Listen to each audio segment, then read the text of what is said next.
has elements. It's going to be, in Congress, they vote for the most part on most things. It's just majority rule.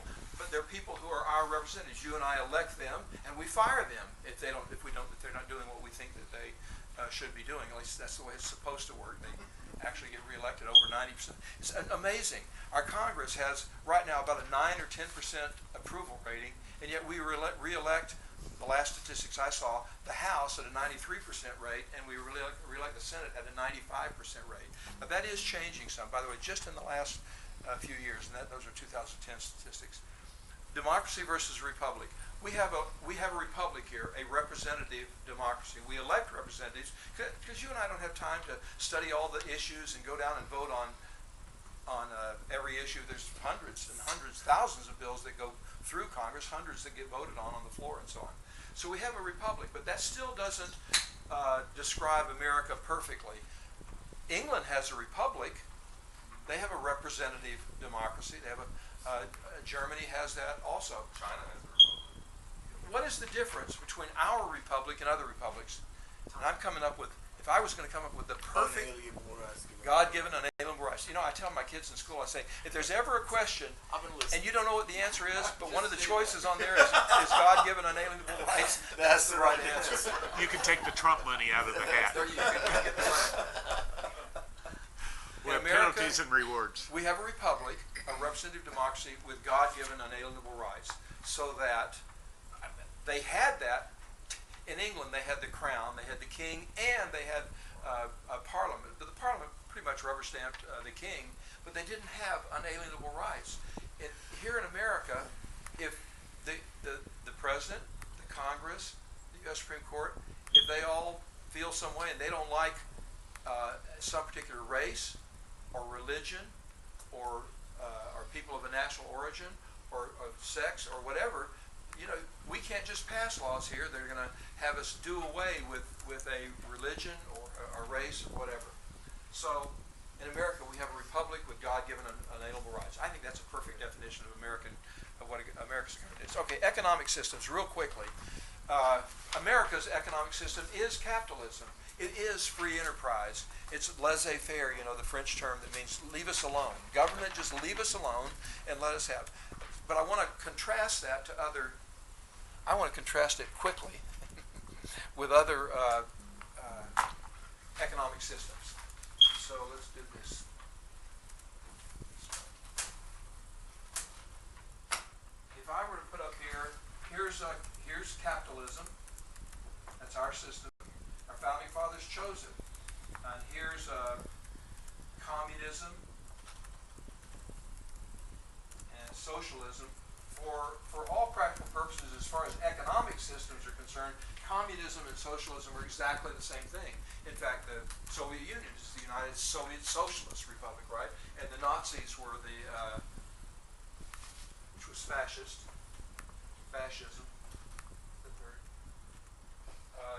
It was the National Socialist Party. So socialism and communism and fascism, for all practical purposes, are the same, pretty much the same as far as. And here's the way you distinguish between these two questions. Who owns the means of production? I'll just put means of production. That's the timber and the gold and the silver and the iron and the factories and so on. Who owns the means of production here in America?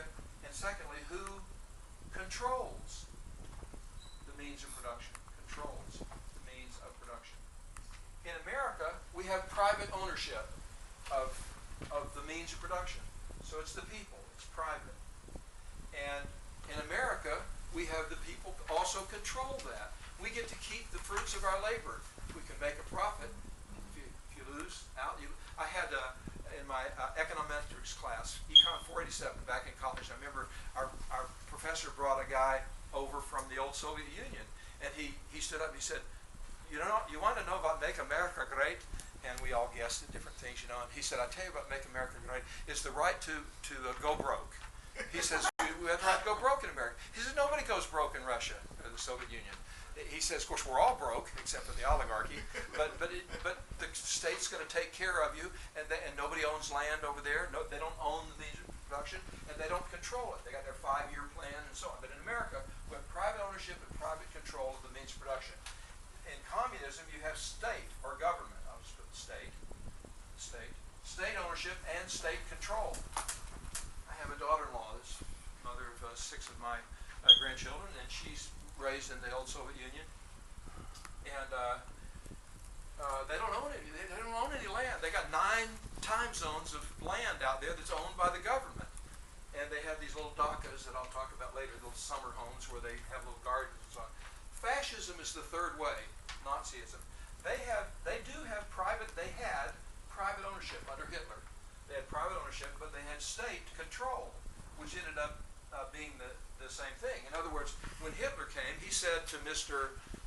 Porsche, you can keep your car factory as long as you make the things I want you to make, which are tanks, by the way, and so on. Oh, and I want a people's car, so he invented the Volkswagen, right?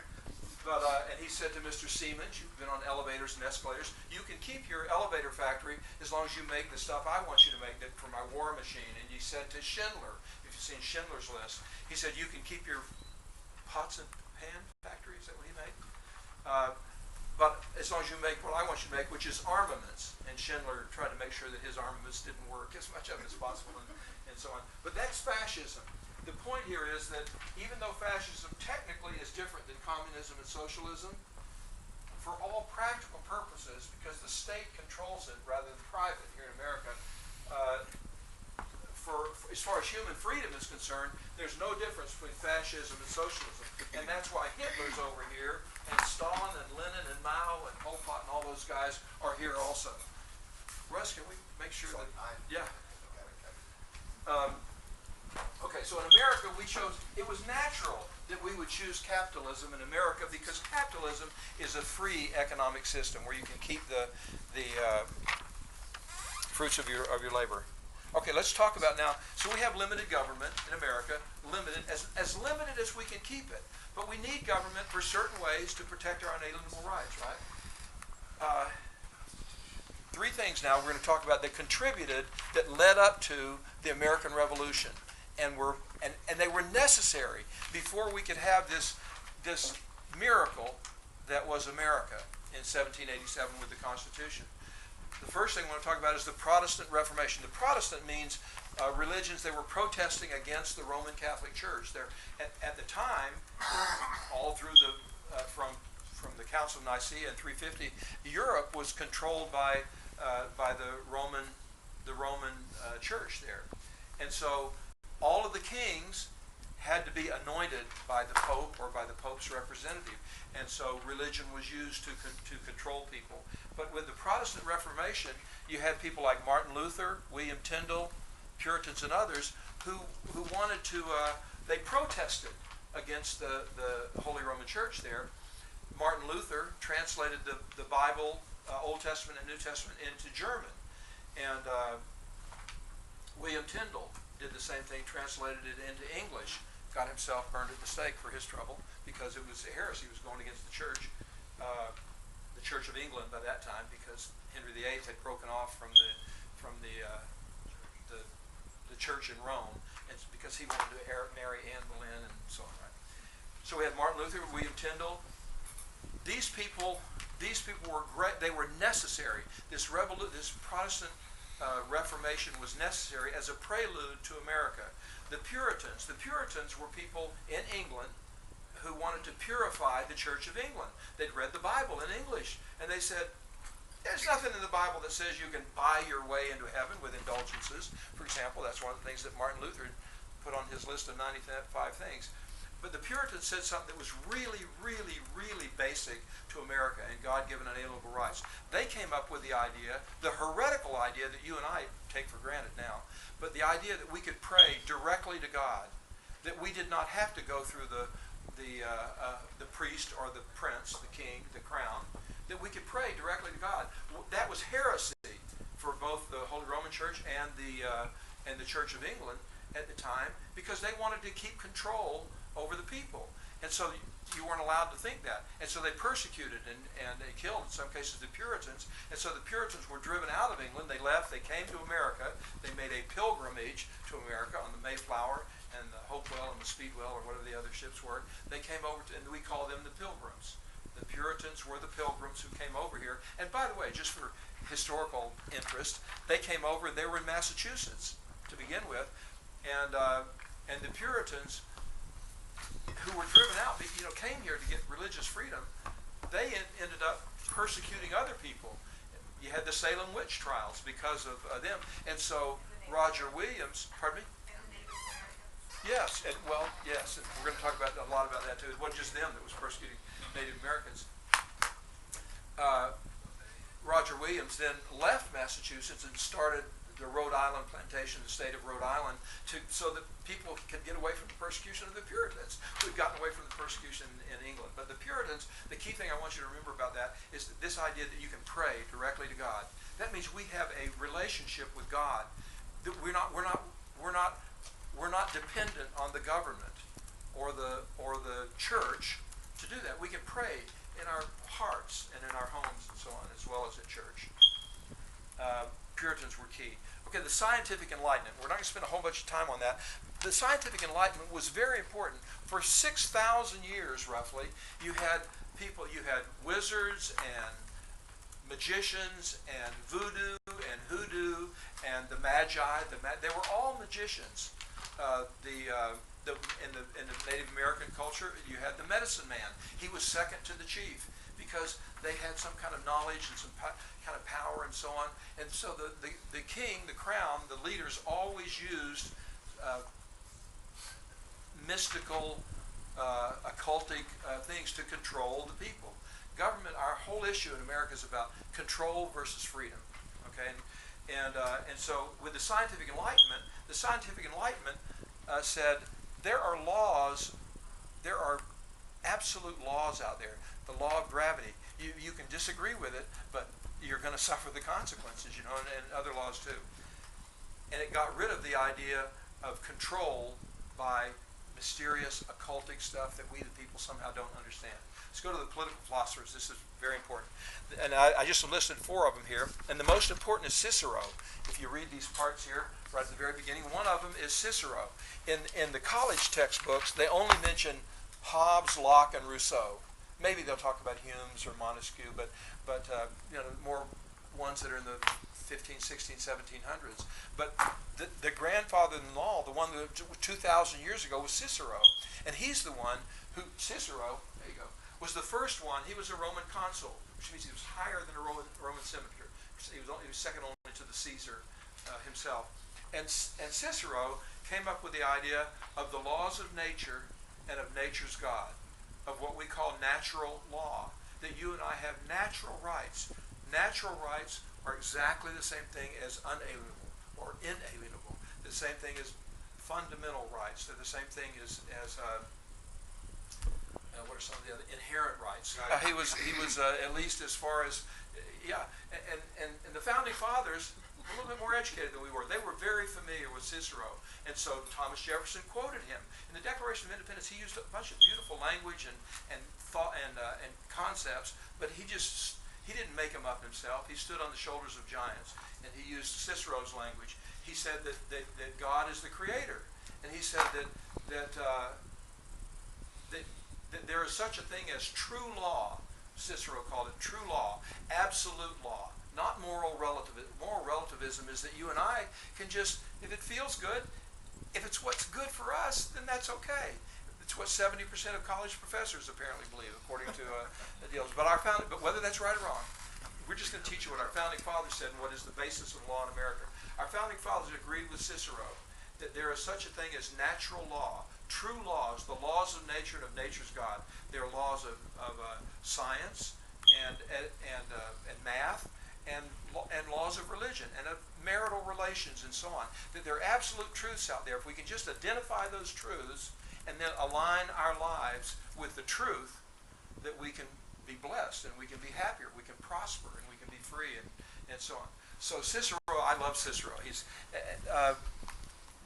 then Hobbes, Locke, and Rousseau basically said that, for our purposes, the same thing.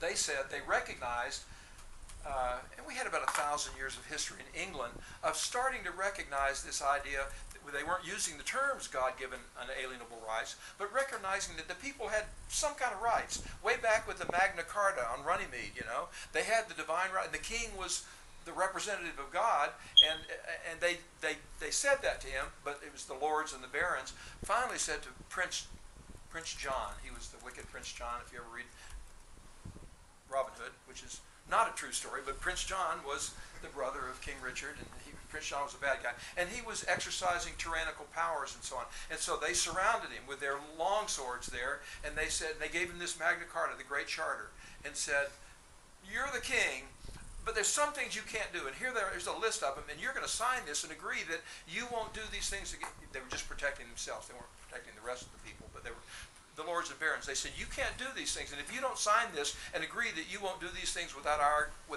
consent, we're going to chop your head off right here and now." And he said, "I'll sign." So he signed it, and he didn't keep his word. I mean, he did a little bit, but as soon as he could, he got away from it. And then 100, 200 years later, they had a similar deal, and it went several times. But so this idea had started 1,000 years before, but these philosophers said people have rights.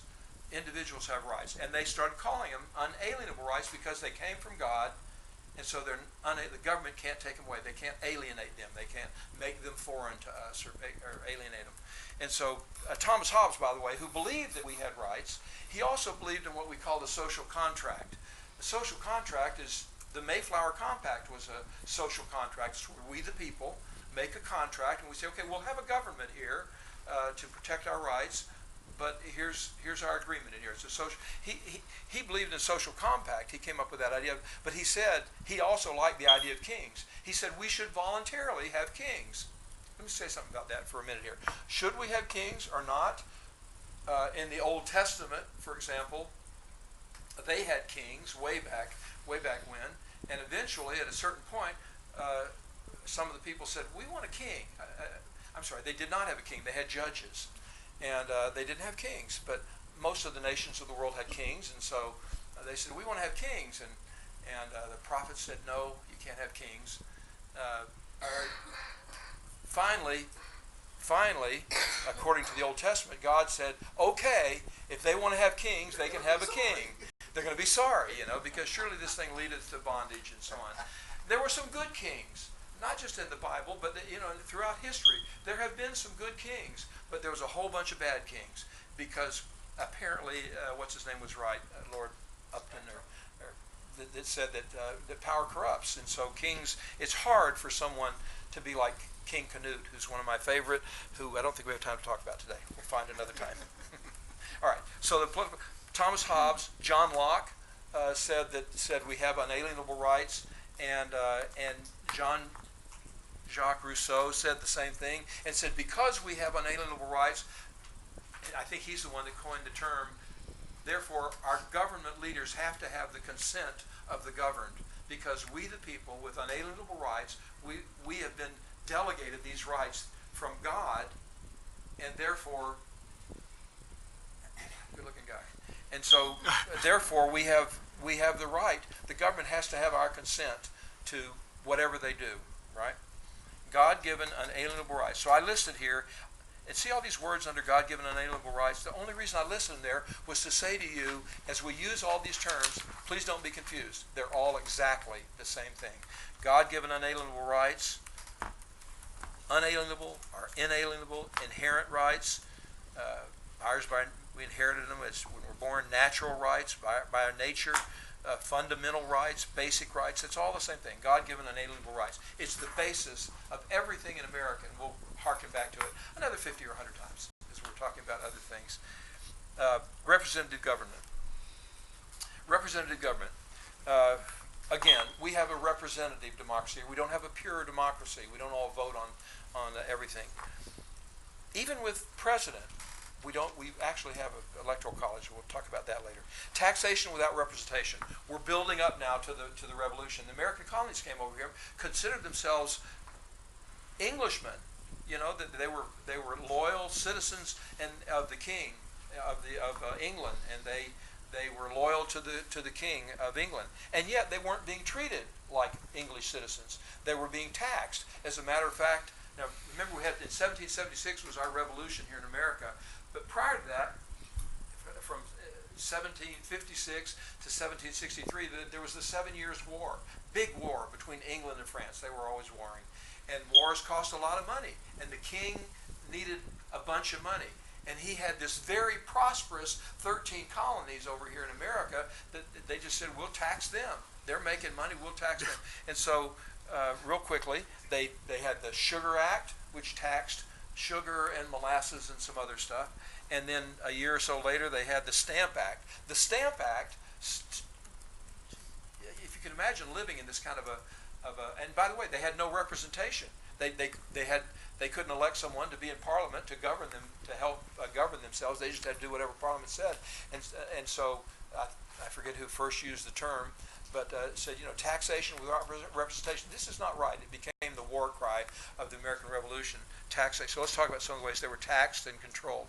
The Stamp Act. The Stamp Act they passed said that every piece of paper in America had to have a stamp on it with the king's picture on there. Every contract that was signed, every marriage, your license to get married, and then your license, and then a contract to buy land or to buy a horse or whatever, or a newspaper had to have a stamp.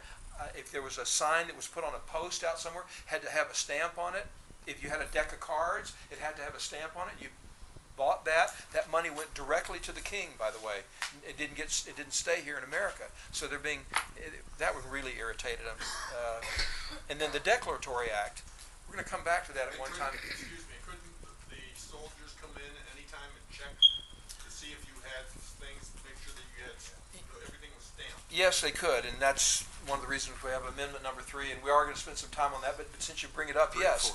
They could come in. The soldiers could come into your house. They could write out. So, today, you watch TV. That someone's they can't come into your house. The police can't come into your house unless they have a warrant. We'll learn about the Fourth Amendment. They have to have a warrant. But back then they didn't. They could write out. The soldiers could write out authorization to come into your house and say, we need to have some food, and we're going to stay here for the night. We're going to do whatever we please, or for 3 weeks, or whatever. And they could look in there to see if you had a stamp on everything. And if you didn't have a stamp on the rum that you had in your house, they'd confiscate your rum. That's probably the first thing they look for, right? And some furniture. If you didn't have something to prove that you were from England, that you had bought it, and you maybe brought it from England, they could confiscate you that. Pardon? 7 minutes. We may go a little bit over today, but we'll be done by 7:15. Now, this will be done in 7 minutes. Okay. Then they'll lose out on that. The Declaratory Act just declared that they said, the King and Parliament said, we can do whatever we want in America. We can pass whatever laws. The Townshend Act, the Quartering Act was the thing that allowed them to put soldiers in your house. And we had one of the amendments to the Constitution said, we're not having that in America. The Townshend Act was similar to the Declaratory Act. It said, yes, Parliament can pass any laws they want against the American colonies, controlling them, and they said, and you can't do anything about it. It was kind of a nan, and I don't even know why they did that. Why would they want to irritate the colonists by adding in there, and you can't do anything about it? But that's what they did with and the Intolerable Acts. They didn't call them the Intolerable Acts. We call them the Intolerable Acts. But with all these things, they were just exercising tyranny over the American colonies. And they drove us finally to the point where these 13 little colonies are going to declare their independence from the most powerful nation, not just in the world at the time right then, but the most powerful military that to date in America. It didn't make a whole lot of sense. And yet we were driven to it. The Boston Massacre, this happened in, I think, 1773, 3 years before the Boston Massacre. And I wanted to do that to introduce Sam Adams. No, President of the United States. Yeah. The Boston Massacre, there were, I think, a bunch of soldiers there, that 10 or 12 or so, who had, they were armed and giving them a bad time. The soldiers, 5 of them fired into the crowd, and they killed, I think they killed 5. They killed 5 people. Balls and all kinds of rocks at them and stuff. So these 5 soldiers were in prison. They were arrested and imprisoned, and no Adams, who was just don't even, okay, you can tell me that, but I'll probably go over a few more But finally the king said to John Adams, "Hey, are you a hypocrite? You say that you believe that all men ought to be able to have the right to a fair trial. How's he going to have a fair trial?" And John Adams finally said, "Okay." He didn't want to do it. He told his wife Abigail, "I don't want to do this. It's going to ruin my political career. I'll never get." But he did it, and he proved that they were in fear of their lives from the 150 or 200 people, and he got the people off. And he thought, I'm sunk." He wasn't sunk. Americans recognized that it's fair. We need to have, and so I like Sam Adams. He was a real PR guy, and he was the guy that went right to the heart of the matter. Right, Sam Adams. Sam Adams, along with his two sidekicks, Paul Revere and John Hancock, they were all rich white American. They were millionaires, what we call them millionaires today. But Sam Adams started what's called the Massachusetts Committee. I'm going to bop you on the head. The Massachusetts Committee of Correspondence, and it was like a phone tree, and they were what we call the Minutemen. They agreed they could be there with their arms in a minute, right? And so, and then they got all of the other 12 colonies within a year or so to form committees of correspondence. We call it like a colonial internet, so they could get the word out fast. We didn't have roads or telegraphs or anything like that.